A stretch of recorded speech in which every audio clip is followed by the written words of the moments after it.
President Loh, thanks so much for having us here in the gallery at IAIA. Thank you. Thank you for being here.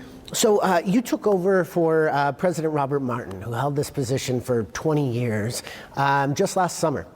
Can you tell us just a little bit about yourself and how you came to this role? Sure. So I'm Navajo. I grew up on the Navajo Reservation, and I went to the University of Arizona. I started my career working in higher education, primarily supporting Native students, faculty, staff, and programs on campuses.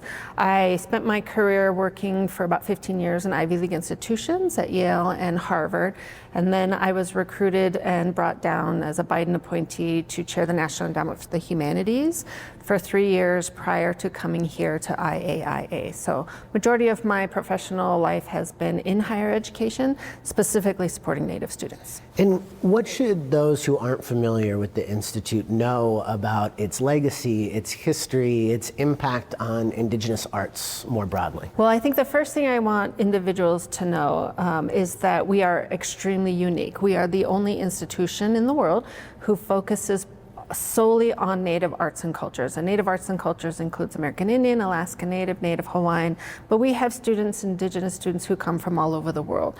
They can come here and they can focus on creating Native art and ensuring that Native cultures and Native knowledge are carried forward through the work that they do.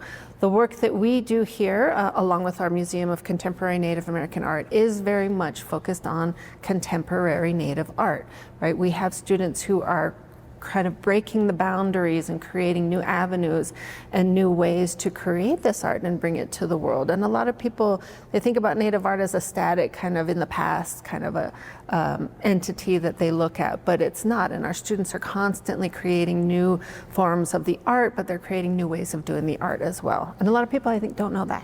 Totally. Well, as you took over as president of the Institute, there was a funding dispute in Washington. The Trump administration had proposed zeroing you out.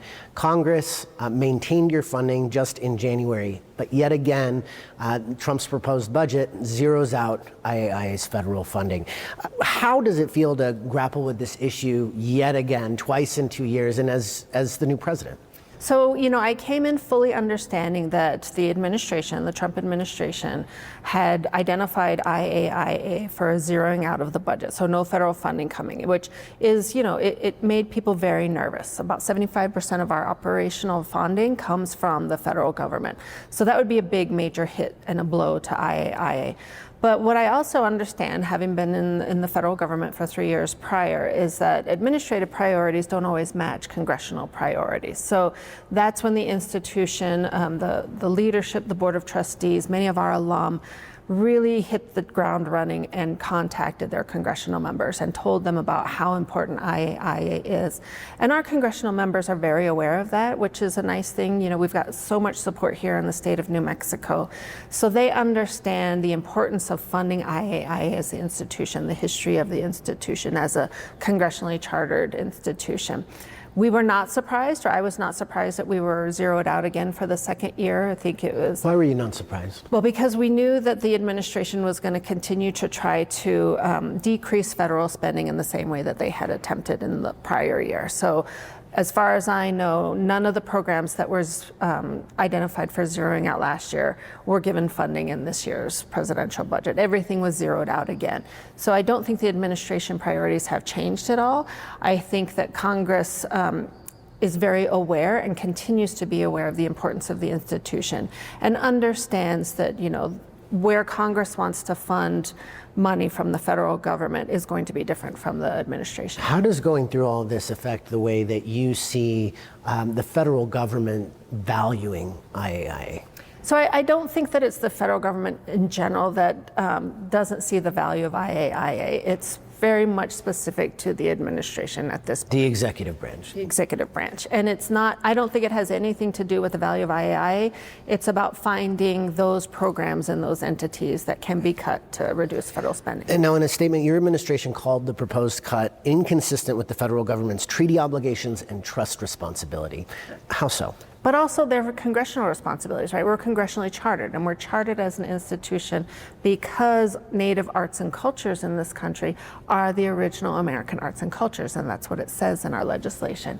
So, ensuring that you continue to fund not just education for Native people through treaties, but through your congressional appropriations and your congressional laws that you have passed is extremely important. And for me, it's a reminder, right? It's having to remind those people who come into the administration, what is the history of this country?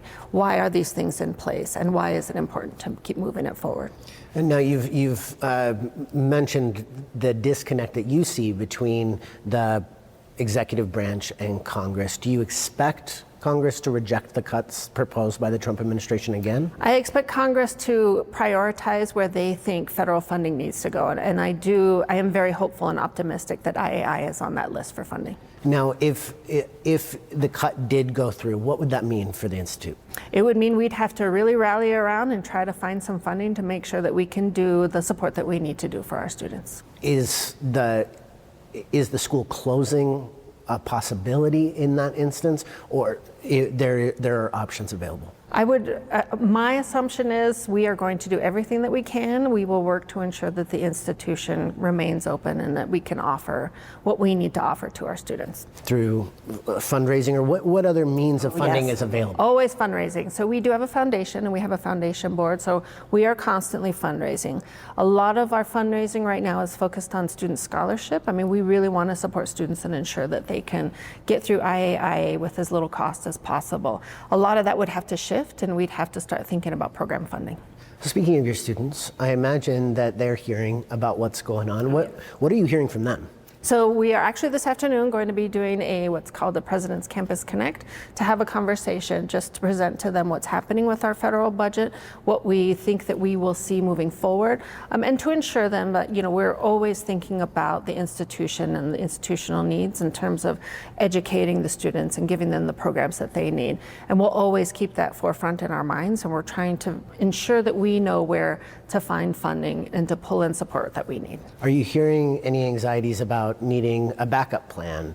Always, but it's because the press comes and asks about the dire state of the institution, and then they hear that. Well, we're curious about how the Institute will weather these cuts if they're happening, and how you're preparing for them if they do.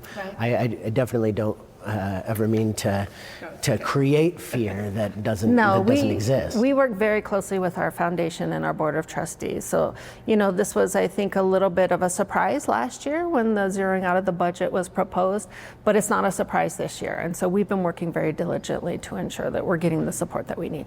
President Loh, thanks for your time. Thank you.